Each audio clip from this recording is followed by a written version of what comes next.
মাইকী মানুহে বনাব ভাল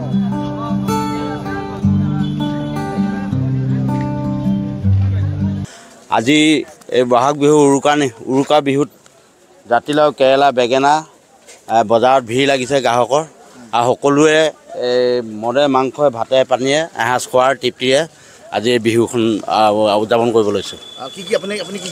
মইতো গাহৰি মাংস বেঙেনা কেৰেলা জাতিলাও ঘৰত নি থৈ আহিলোঁ। ঘৰৰ ওচৰতে যেতিয়া মিনিমাম দুবাৰ গৈ আহিলোঁ আৰু এবাৰ আহিছোঁ। এতিয়া লাষ্ট বজাৰ কি পাওঁ লৈ যাওঁ।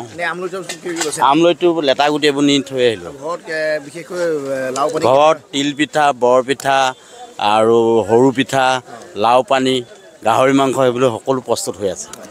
মোৰতো শাক পাচলি ঘৰতে আছে।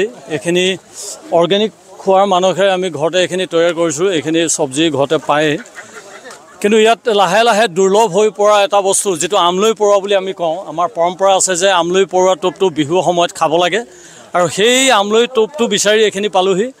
আৰু এটা বস্তু বিচাৰোঁ, ধৰক যিটো ঘৰত নাপায়, বেতগাজ ল'বলৈ আহিছোঁ।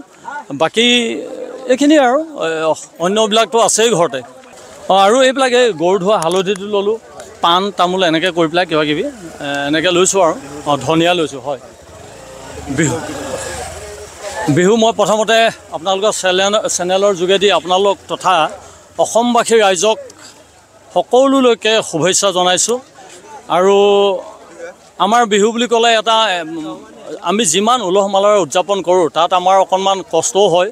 বিশেষকৈ আমি সমাজত থকা মানুহ, সমাজপ্ৰিয় বুলিয়ে হয়তো মানুহে ভাবে, আৰু ইমানেই হুঁচৰিৰ উৎপাতটো বাঢ়ে।